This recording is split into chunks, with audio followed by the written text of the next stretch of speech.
Big thanks to Jake Douglas and James Sprague for taking the time to do that. So let's get into this conversation. And we're going to talk a lot about an article that Brian has up right now on BeFriendlyFitness.com called History of Rookies at the CrossFit Games. So Brian, if you just want to summarize that for us really fast, so maybe people who haven't read that understand what our jumping off point is here. Yeah, I mean, there are many rookies at the games this year, as there are every year. And I decided to kind of just take a look back and see whether this slate of rookies we have was more or less or kind of on par with what we're used to. And in doing that, I also wanted to see kind of what is the pattern that we've seen over the first, 15 years or so of the games when it comes to rookies. The challenge is that, the games has evolved over that period of time. There have been big fields, there have been smaller fields, and the way the qualification process has changed a few times. So in some cases, I took a little liberty of restricting the field to a reasonable number for the research, because basically what I wanted to see is if on average there are a dozen rookie male and female athletes each, where do they kind of distribute themselves up? Because many people over the next 5 to 6 weeks will be taking a look at the 40 male and female athletes in the field and doing some sort of evaluation for themselves, whether it's predictions, projections, signing up for some fantasy thing or whatever else they want to do to get involved. And it's really easy to just shove all the rookies to the bottom of the list, where it is kind of expected that a bunch of them will finish there. But I had the suspicion that if we looked a little closer, we'd find out that the rookie class actually also can have some pretty high level performances. Mm-hmm. So as far as expectations go, or let's talk about like what we found as far as distribution goes in the past, because, you mentioned that a lot of people, when they're looking at sort of predicting this and whether it's filling out, your top 20 or whatever it is, rookies will have a tendency to get shoved towards the bottom, even if you're doing just try to pick every 40 spot. They're probably going to be mostly in spots 20 through 40, which again makes sense. But that doesn't mean that we haven't had, solid rookie performances in the past. I mean, you think about Laura Horvath. Well, I think most notably, Mal O'Brien, Emma Lawson. Like, there's plenty of exceptions. Brent Fikowski. There's plenty of exceptions to that rule. But how realistic is it to expect a rookie, not only inside the top 5, but maybe inside the top 10, which by anybody's standard would be a tremendous finish? Yeah, and it's for those that are watching, it's not a mistake that I'm wearing my Laura Horvath Games jersey today. She is one of the most impressive rookies that we've ever had at the CrossFit Games, and I don't think that very many people were expecting her to be on the podium or maybe even in the top 10 that year. Sean. Oh, I expect. My arm just got shorter. I don't know about the podium, but I knew she would do well. I remember when she first showed up, I'm like, she's going to be good one day. Sean was sounding the alarm well beforehand. I remember when you came back from that Europe thing, he was like, you guys need to see this eventually. And we're like, okay.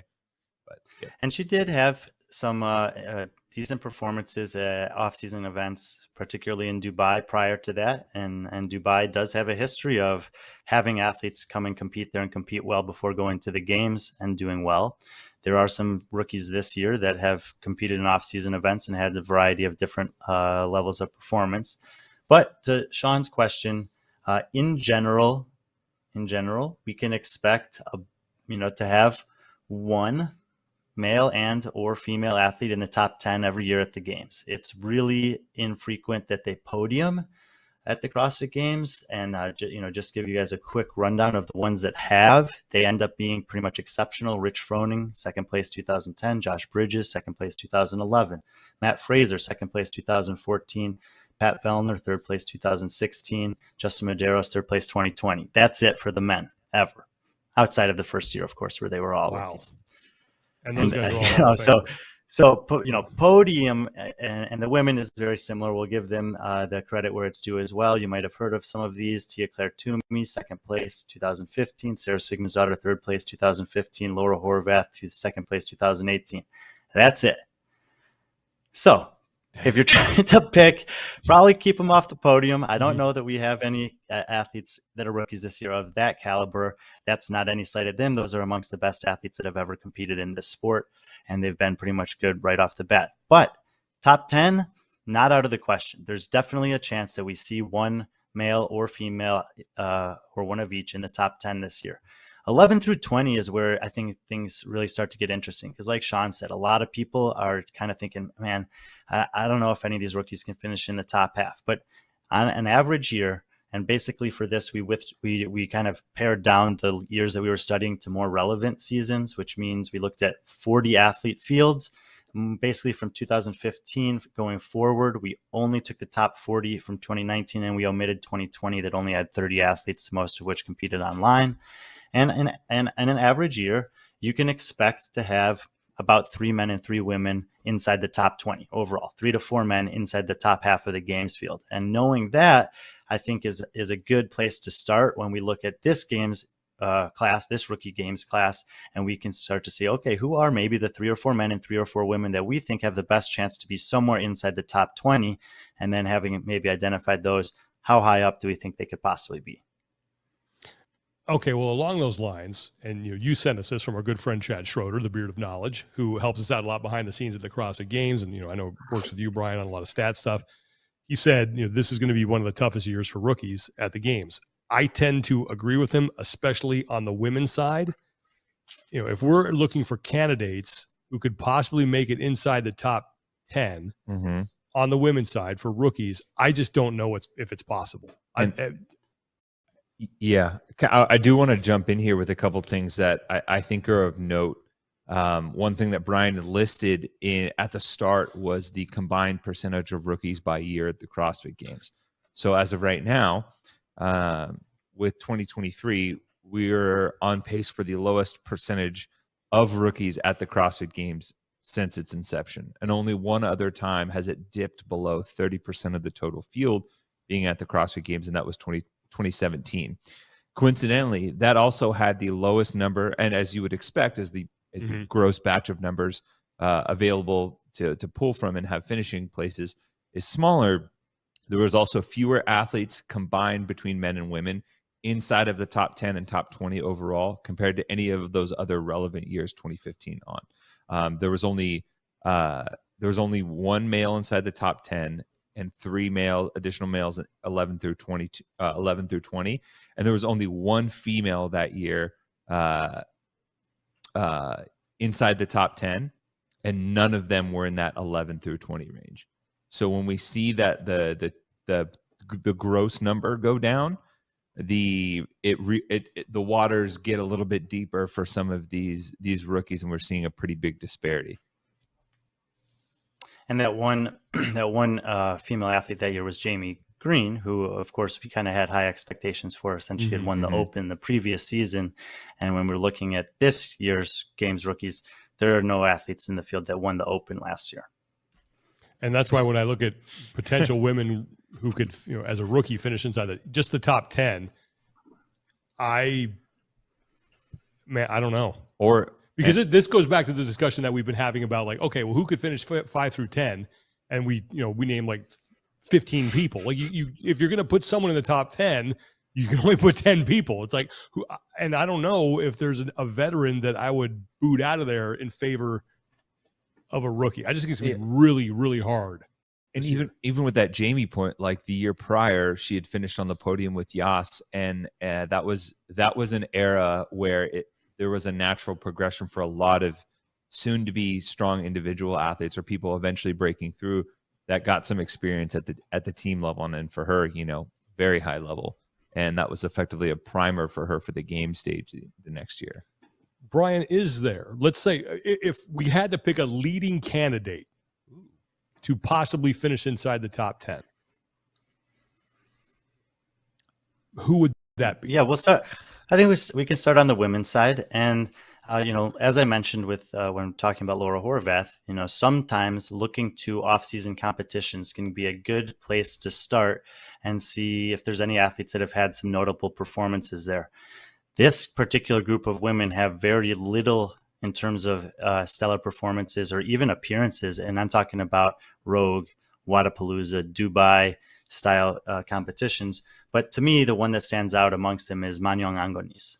And, she is a little bit more of a veteran athlete overall in this space.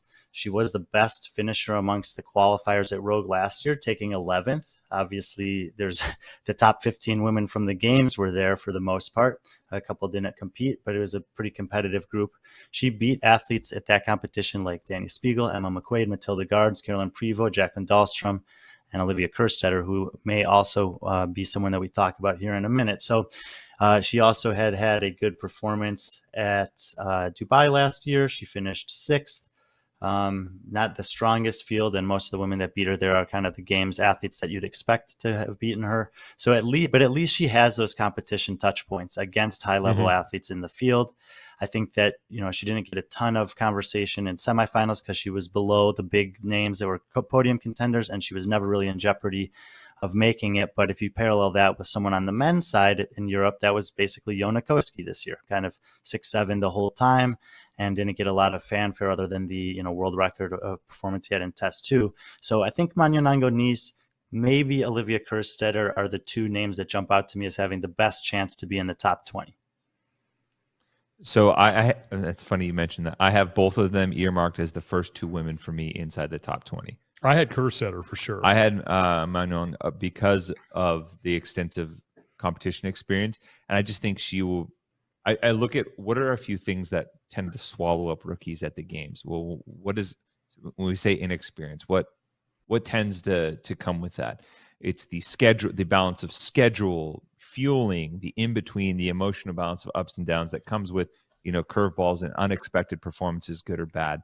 Not being in your comfort zone for prep, for sleep, for time frames, and just having that time out on the competitive circuit, whether it's something like Dubai, where you have to travel, or you have to compete in a different country.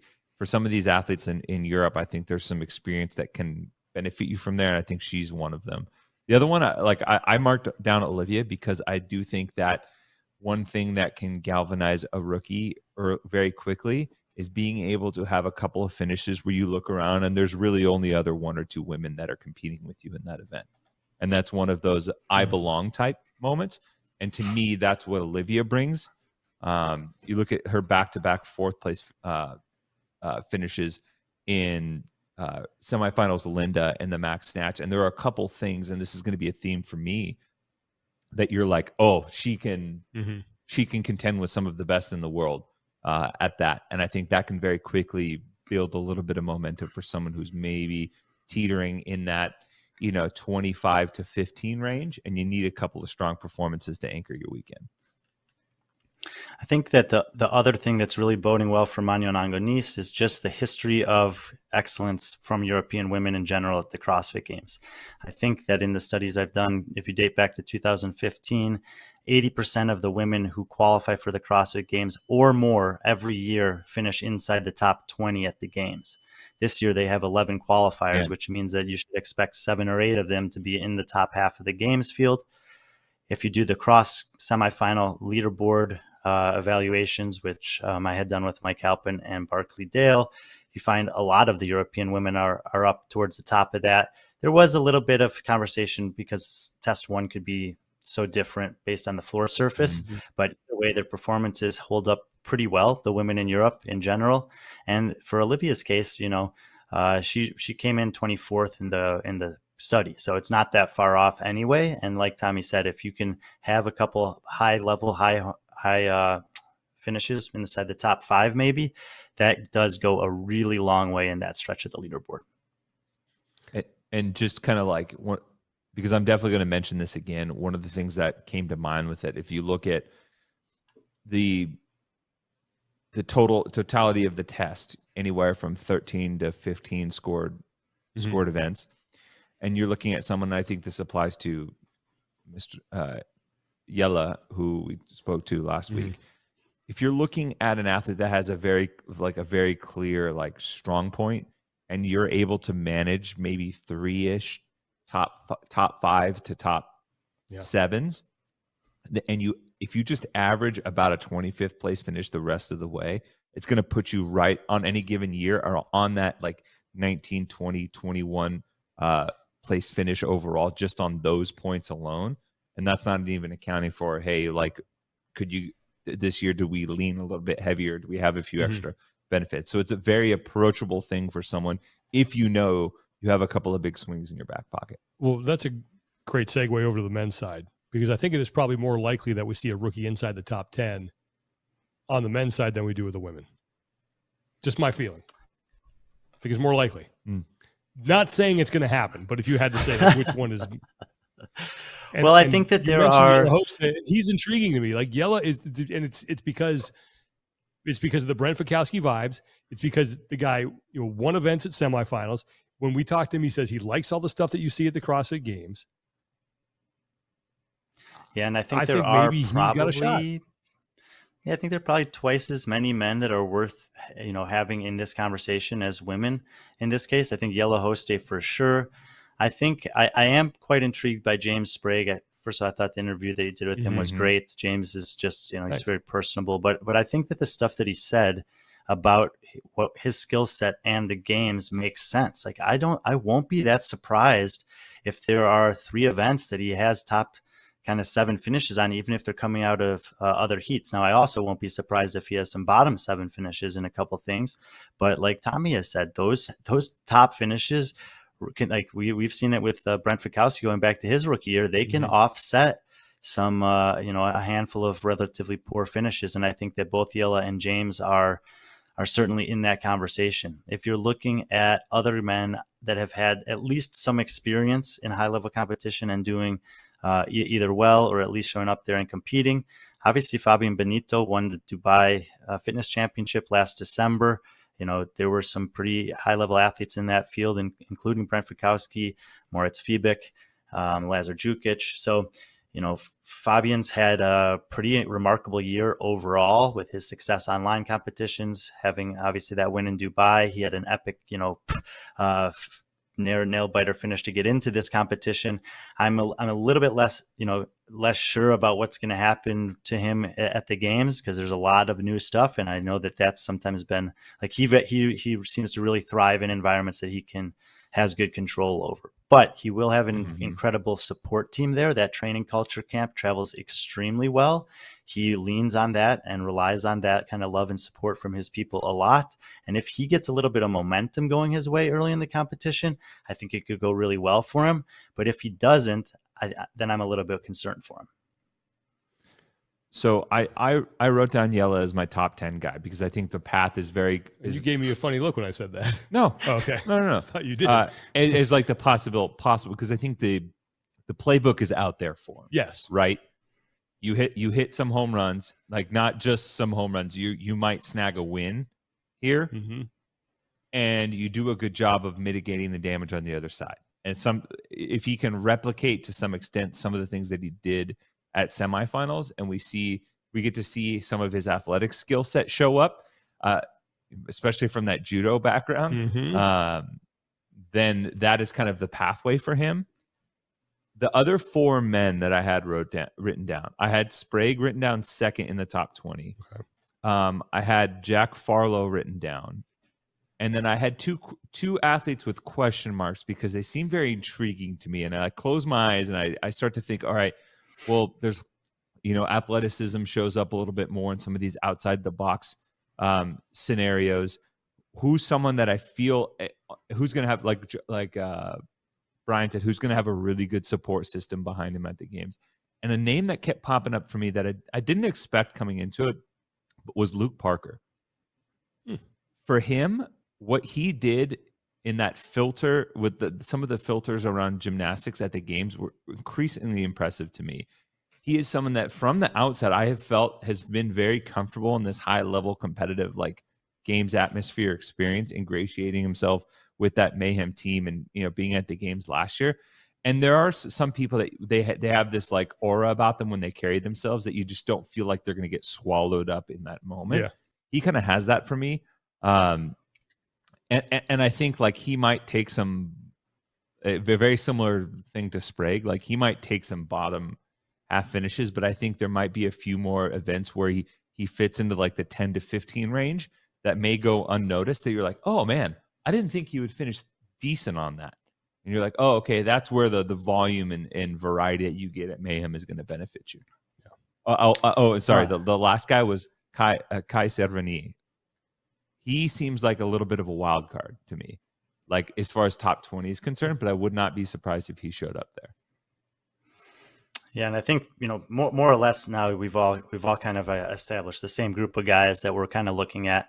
I think Luke is an intriguing case, and in particular, he's got a couple things going for him that are they're kind of trending in the right direction. You mentioned earlier that Jamie Green had come off of a top performance on a team, parlayed that into a good individual performance. Luke does have the experience competing on a team last year and doing fairly well, 5th place, and he can come back and lean into some of that a little bit. Even Pat Vellner competed on a team before he came and made his mark as a rookie. So that transition from team to high-level success at individual has been seen before.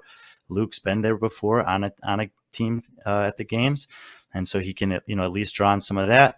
And training partners of Rich Froning have historically done okay to pretty damn good at the CrossFit Games over the years. So a few positive things trending up for Luke, in addition to the fact that what we learned at semifinals is you run high school gymnastics, you lift a little bit heavy, throw a ruck in there, sandbag. And these are all things that he's comfortable with. I think that evolutions of many of those things are likely to be seen at the CrossFit Games. And Luke Parker, who quite frankly wasn't really on my radar based on what he did at the Fittest Experience in January to even make the games, is now suddenly on my radar of, okay, how good actually can this guy be? And I mean, the other thing that we talk about a lot is what's going on outside the gym. And he seems to be in an incredible place right now. He's recently met a woman that he's clearly in love with. They got married this year, big celebration. And in the middle of that have been kind of, seeming to get better and better on the floor as well. She's an incredible person I've gotten to know, and I'm sure will be there supporting him immensely in the way that many of the other greats have had a partner that's really supportive of them at these competitions where we know how important that is. So I think a lot of the intangible things are really high pluses for Luke and make him a very intriguing rookie to follow this year. Plus, as Sean would attest to, it's impossible to come off a bad event, walk over to the campground, see Senior over there being like, "Oh, why the long face?" And you're like, "Okay, have a burger." I'm over it now. We're good. Again, someone has got to do what's cooking with Senior at the games. Set him up at a grill. Just people can come up and sponsored by Traeger, sponsored by somebody. I mean, last week I had the. It's not a bad gig. You get to eat some of the food too. Right, exactly. You'd be just fine. So, well, history is certainly not on the side of rookies, especially recently, but it will be very fun to watch this thing play out and see if anybody Sean, can I just throw one more name out there? Yeah, absolutely. Do it. On the women's side, the other name that's really interesting to me is Emily DeRoy. And the reason being, and I think that, even this year, there were a lot of people kind of having the conversation about the fact that the women in Oceania seem to get less spots than the historical performance has warranted. Mm-hmm. The part of the history of Oceania women is so heavily influenced by the success that Tia and Cara have had. But most of the other women that have managed to sneak into the last spots there have also done decently well to pretty impressive at the CrossFit Games. We saw what Jamie Green had done. Ellie Turner has obviously made the jump from outside the top 20 to inside last season. Laura Clifton in her one season there was mid-20s, which is okay. Maddie Sturt had a couple finishes right about 21st, 22nd in the years that she made it. We knew there was opportunity in Oceania for the women this year for someone to potentially make it in there. She beat Maddie Sturt. She beat Caitlin Van Zyl, both women that a lot of fans and supporters were looking at as possibly getting one of those spots. And now she has this opportunity to kind of continue that positive trend of Oceanic women doing well once they get to the CrossFit Games. Don't know a ton about her overall. She's young, but she did obviously well enough to get here. And in addition to Magnon and Olivia, she's kind of the third person I would throw in the mix as someone that might be in line to surprise some people at the Games. I have one more name that I wrote down with a note that is kind of like my almost like a Bailey Rail type scenario where it was like close call even getting to the semifinal round, managed to like claw your way into the games, but the games is maybe a little bit better set for your skill set. And it's Rebecca Vidison. And she is an athlete that a lot of people may not know, but she's been very active both on a team and as an individual in the European circuit for a long time. And she's out of that No Shortcuts crew as well that has done extremely well I think is at a really, really sneaky up and coming camp as far as some of these this next group of some of the European athletes, even including the team with Andre Houdet. Becca was a basketball player, and I have a special place from the athleticism standpoint for basketball players and just the mixture of movement and planes and things like that and athleticism that's required. And I very much feel like that type of athletic pop is much more rewarded at the games I agree 100% than it is on at that one. semifinals. Yeah, for sure. She's a European woman, so the odds are in her favor. And 2 years ago, she finished one spot ahead of Manu Nangonis, who's one of our leading candidates to do well here at Dubai Fitness Championship. So a couple of positives for Rebecca for sure. All right. Well, we'll try to get Jeremy Austin, see if he can track down Emily DeRoy for us. Yeah. Learn more about her. I did want to say just kind of quick reacts to the interviews. Two things that I really liked coming out of both James and Jake, and I think for a bigger picture discussion on rookies, is I do think both of them seem very grounded in something bigger than themselves. I agree with that. I think that tends to keep certain athletes centered in a way that avoids the peaks and valleys and the roller coaster that the games can be. I mean, obviously for Jake, it's his family and his kids. And, James, whether it's, his faith and then like the mental health aspect and of serving others. And that makes very intriguing cases for athletes when you see them have that kind of centered, grounded piece about them. Yeah. I think that, we talked last week about Yellow Hosta as sort of like Euro Fikowski. I think James Sprague, after talking to him, and we've talked to him before, but especially after that conversation, he is sort of the heir apparent to Cole Sager. Oh, like I can see him being that. And, he mentioned Cole spent time with Cole. I can see him being sort of that next guy that's always the last guy out on the floor cheering for other people. The ambassador. Yeah, exactly. I can see James certainly taking that mantle from Cole. For sure. And also I even like James and Jake seem very clear, like with their expectations around what their results were that we got from the interview. Jake knows, I think the quote was like, I know I'm not a 10-year games guy. I know I'm a 32-year-old dad, an older athlete here to kick the door and with he's 32? 32. He looks like he's 19. Oh my God. I know. He does the new baby face killer. He does kind of a baby face. Yeah. The new James Hobart. And then, James obviously knows he's a young aerobic athlete with a lot of a lot to improve on and learn, but also like a great, like outside the box capabilities and a good support system around him. But I think Yellow kind of fits in that box in terms of skill set in some ways too. He said that he said the new James Hobart. All I can think about is that Jake Douglas looks like he Mahjong booed James Hobart and ate him up before going out to compete.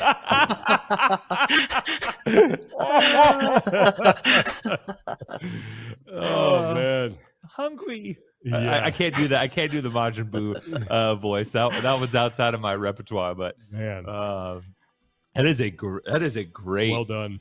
Great. Was that? It's not technically. Was it DBZ GT? Is that when Boo showed up? I don't know exactly which one it is, but there was actually just this past week, like something came across my feed about Majin Buu and Goku and whatever. So it was in my mind.